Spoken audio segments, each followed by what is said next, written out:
Good morning, guys! Welcome to Pedro Rosario Street. I guess itong mga friends na mga estudyante sa San Carlos sa una, di ba? Hello! Hello to the alumni. Mana, welcome to our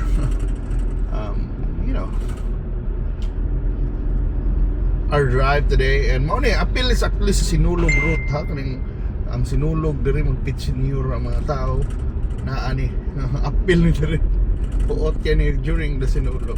Walang, this is like a reverse Sinulog drive para makita lang ninyo ang ruta sa Sinulog, di ba? While before 1 month, di ba?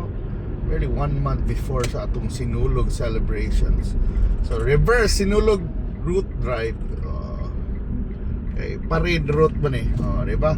So normally mo ni ang Sinulog magsugo dire, dayon actually mo Andres Abiliana, di ba? Niya sila mo perform. It's a carousel man na. So kuan atong gi-reverse kay nakuha atong pangagaw eh. So Bonnie, ano yung BRT, di ba? So going dire, di ba? Ano yung reverse Sinulog road. So we're gonna turn right later to the Mango Avenue, or call it Mango Avenue now, General Maximum, di ba? So tawanan kaya ito. So it's a reverse parade route drive na makita na to ang now the face of the Sinulog parade route now before 1 month before, diba? So this is the Sinulog parade route, but we're doing reverse drive. So supposedly it should be from Pedro Rosario and you turn left to Imos, to Mango, and to here. Diba? So ato lang kuan man traditional parade road that puno kining mga tao gyud dire during the Sinulog, diba? It's senior kayo, it's a festive day. Iba na gina mga inom, na gina mga party, na gina. Pero nagagsag mga tao na ni lang para mo tanaw ta sayaw, mga performance, nagpalugpad og drone, diba? Ako, I don't know what will I do next month. For sure mo tanaw gyud ko some way, one way or another, mo tanaw tag Sinulog kay na pwede na mo tanaw. Pero okay ba asa dapita ba? Papo ko naghimo-himog plano.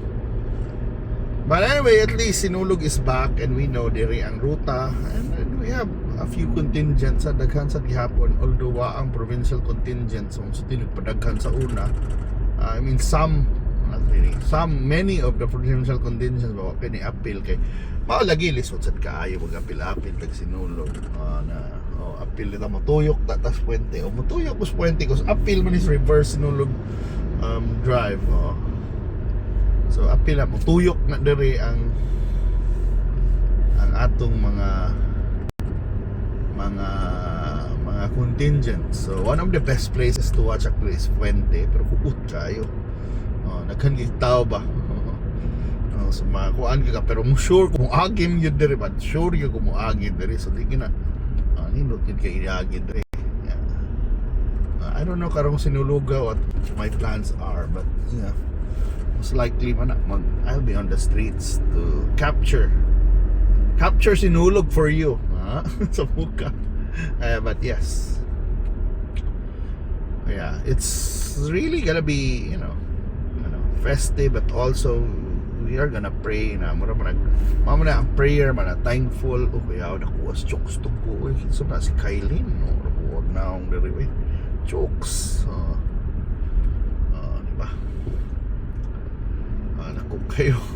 So mali mga billboards there, so mani dagway sa Cebu, reverse Sinulog drive, and abot na to dito, mani General Maximum. This is Mango Avenue, so we're just gonna go straight, diba? Head straight, then we turn right back to Imos Avenue, pero di na tamo balik dito sa dito balik tas Imos Avenue, pero masalahi na to So it was, we started our trip sa Pedro Rosario, di ba? We end up at Jones or Osmeña Boulevard, then Fuente Osmeña, then here General Maximum. So mga basic mga traditional parade route. So in a few weeks you will see, mag-drive tagbalik para to see the difference. Like nagdagway ba mura ning ma-shock mo na ano yung mga bantings. So I don't know na natin na because it's a fiesta, Filipinos. Mo na ato pista gay na bantings paila kita na fiesta. Di ba? And mga comments mga tao there, na yung mga wires. Of course, natin mga wires, ganahan mo why wires, wala kuryente. Yeah, daghan mo ingon na dapat sa underground, sige nang itagbaha noon, underground ta, di ba? Marapag di ba? So kuha na noon na. So maybe dili pa. Maybe in some new areas pwede niyo underground inyong kuryente, but dire di patigali. Yeah, but this is, Cebu City. This is like the busier part of Cebu, kanang sa commerce kintay.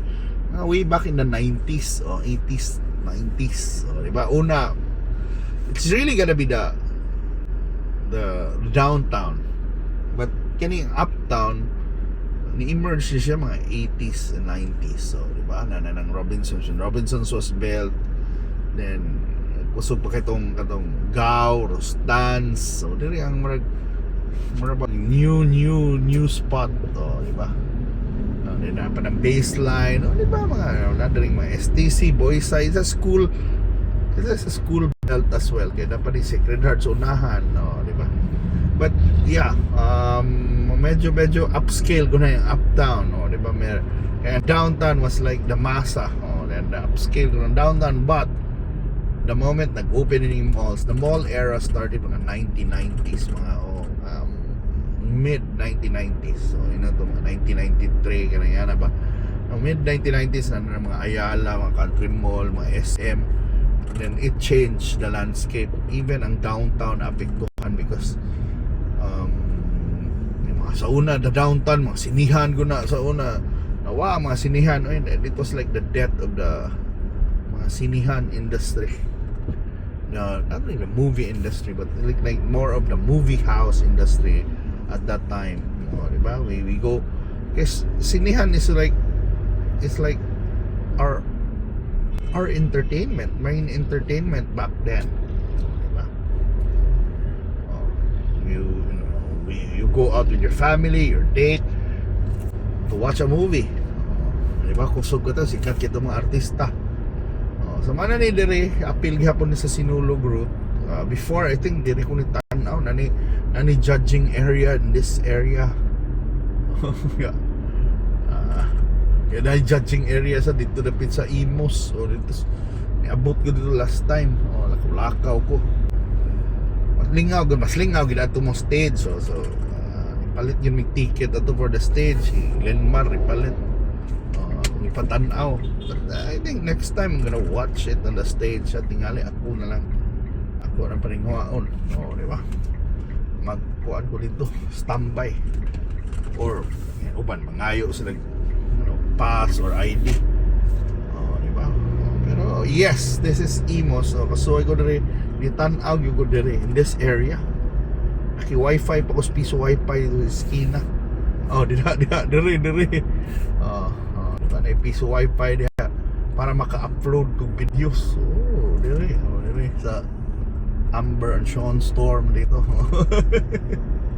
So anyway, wala mo tong Sinulog Parade route. So thank you for watching this trip. And I hope na I'm gonna see you in the Sinulog, diba? Pit Senior. Naikuha na to. So when was the last time you really watched the Sinulog on the streets ba? So we're all gonna ask. This is really, it's gonna be, the most fun and festive festival diri sa Cebu, but also in the whole Philippines. I would say it's like our Mardi Gras. Of course, we can't compete with the Brazil na Mardi Gras, but we have our own appeal, no, di ba? Atong tribal dances, atong own sinulog beat, no, di ba? And mo na nituyok ta for our trip. So thank you so much for watching. Nibalik na ta dire. Madami turn right now. And see you na sa sunod na ng laglaag o biyahe-biyahe. Bye bye bye.